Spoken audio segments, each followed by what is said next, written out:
Gedung ikonik Wisma Dharmala Sakti merupakan arsitektur revolusioner. Paul Rudolph menciptakan keajaiban yang hemat energi dan ramah lingkungan.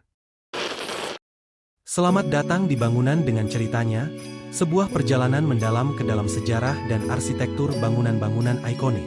Dalam setiap episode, kami tidak hanya melihat bangunan dari luar, tetapi juga menggali cerita di balik dindingnya. Bangunan dengan ceritanya mengajak Anda untuk memahami bagaimana setiap bangunan menyimpan kisah unik yang mencerminkan budaya, sejarah, dan inovasi yang menginspirasi kita hingga hari ini. Pada episode kali ini, kita akan menjelajahi salah satu gedung ikonik di Jakarta, Wisma Dharmala Sakti. Gedung ini tidak hanya menjadi simbol kemajuan arsitektur modern, tetapi juga mencerminkan inovasi dalam desain yang berkelanjutan. Mari kita telusuri kisah menarik di balik Wisma Dharmala Sakti.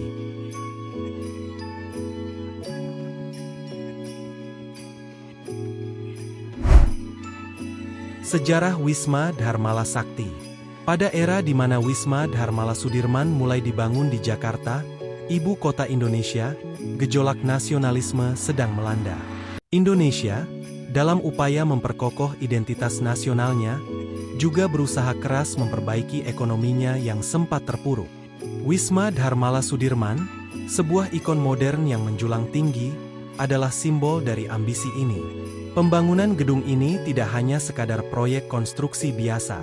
Ia adalah lambang kemajuan ekonomi, panggilan kepada dunia bahwa Indonesia sedang terbuka untuk bisnis dan investasi. Didirikan pada tahun 1982, PT Wisma Dharmala Sakti menjadi garda terdepan dalam mengawal pembangunan mega proyek ini.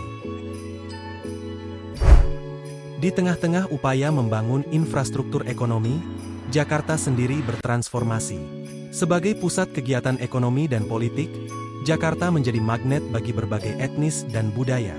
Dan di tengah gegasnya pembangunan, kebanggaan akan identitas budaya Indonesia mulai bersemi.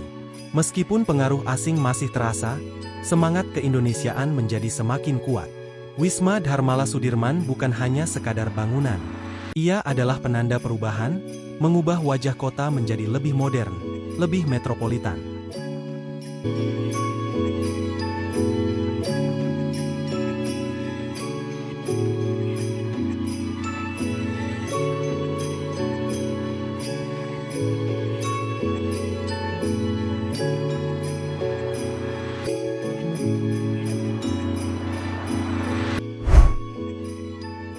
Paul Rudolph adalah seorang arsitek Amerika yang lahir pada tahun 1918 di Elkton, Kentucky, AS, dan meninggal di New York pada tahun 1997. Dikenal dengan karyanya yang inovatif dan kontroversial, Rudolph telah mengukir namanya sebagai salah satu arsitek paling berpengaruh dalam sejarah arsitektur modern. Puncak keberhasilan Rudolph terjadi pada tahun 1956, ketika ia diangkat sebagai dekan di Yale School of Architecture. Di sana, ia bukan hanya mengelola sekolah, tetapi juga menemukan gaya khasnya yang revolusioner dan eksperimental. Meskipun mengalami penurunan karir pada tahun 1965, keberhasilan Rudolph kembali melonjak pada awal tahun 1970-an. Perhatian terhadap karya-karyanya mulai menyebar ke negara-negara berkembang di Asia Tenggara, termasuk Singapura, Hong Kong, dan Indonesia. Disinilah ia mendapat kesempatan untuk mewujudkan visinya dalam proyek-proyek skala besar yang mengubah wajah kota-kota tersebut. Dari karya-karyanya inilah ia meraih perhatian dunia, membuktikan bahwa visinya yang unik dan progresif tidak mengenal batas-batas geografis. Sebagai salah satu arsitek paling berpengaruh dalam sejarah, Paul Rudolph tidak hanya meninggalkan warisan arsitektur yang menginspirasi, tetapi juga membuka jalan bagi eksplorasi dan inovasi dalam desain bangunan modern. Dalam penerapan gaya arsitekturnya, Paul Rudolph awalnya terpengaruh oleh gaya International Style di bawah pengaruh Walter Gropius. Namun, belakangan ia mengeksplorasi pengaruh dari bangunan bersejarah yang mengendalikan cahaya dan ruang dengan cara yang menarik. Ia terinspirasi oleh karya Frank Lloyd Wright, yang menunjukkan pentingnya skala manusia dalam desain. Dari sini, Rudolf memutuskan untuk menggabungkan konsep International Style dengan penataan ruang ala Frank Lloyd Wright. Salah satu karyanya yang paling menarik adalah Gedung Wisma Dharmala Sakti.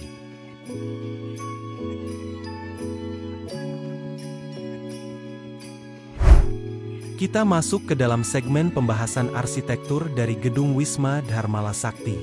Dirancang pada 1982, diberikan semboyan sebagai bangunan Health of Future. Dengan konsep ini, Rudolf memperhatikan kesehatan fisik dan mental penghuni dengan menyebarkan balkon dan teras di setiap lantai, memungkinkan cahaya matahari dan udara segar masuk ke dalam ruangan. Wisma Dharmala Sakti menerapkan konsep tropis vernakular, memadukan fungsionalitas dengan elemen-elemen modern. Menggunakan material modern seperti beton, baja, dan kaca, bangunan ini menonjolkan kesan transparansi dan elegan. Dengan garis-garis tajam dan bentuk geometris sederhana, Wisma Dharmala Sakti menghadirkan kesan modern dan futuristik. Strukturnya menggunakan beton bertulang dan baja, sementara penyelesaian dengan ubin putih memberikan perlindungan dan kesan mewah.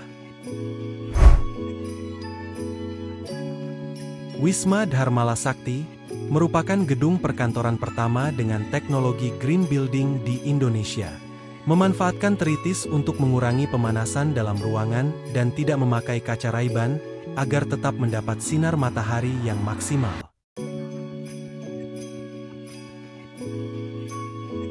Pencahayaan alami memaksimalkan melalui jendela-jendela dan area terkena cahaya. Penghawaan awalnya tanpa pendingin ruangan. Tetapi karena adanya efek rumah kaca akhirnya bangunan ini menggunakan pendingin untuk penghawaan. Saluran air diatur di berbagai tingkat, mendukung desain atap miring yang menyerap air hujan dan memberikan kesan sejuk. Adapun pengaruh serta signifikansi dari Gedung Wisma Dharmala Sakti merupakan landmark bisnis di pusat Jakarta, memberi dampak besar pada ekonomi dan ekosistem bisnis kota. Sebagai tempat bagi perusahaan besar, ia mendukung aktivitas ekonomi dan pembangunan kota. Peran Wisma Dharmala Sakti tidak hanya lokal, tetapi juga nasional dan internasional, mewakili Jakarta sebagai pusat bisnis penting di Asia Tenggara dan memperkuat hubungan bisnis Indonesia dengan negara-negara lain di dunia.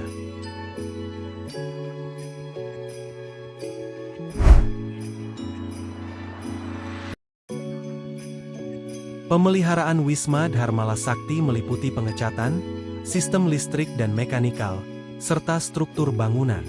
Sebagai gedung perkantoran, ia juga mempengaruhi perkembangan arsitektur perkotaan Jakarta.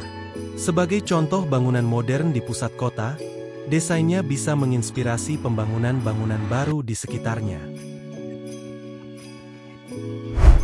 Saat ini kita harus berpisah dari keindahan Wisma Dharmala Sakti, sebuah cerita arsitektur modern yang menawan.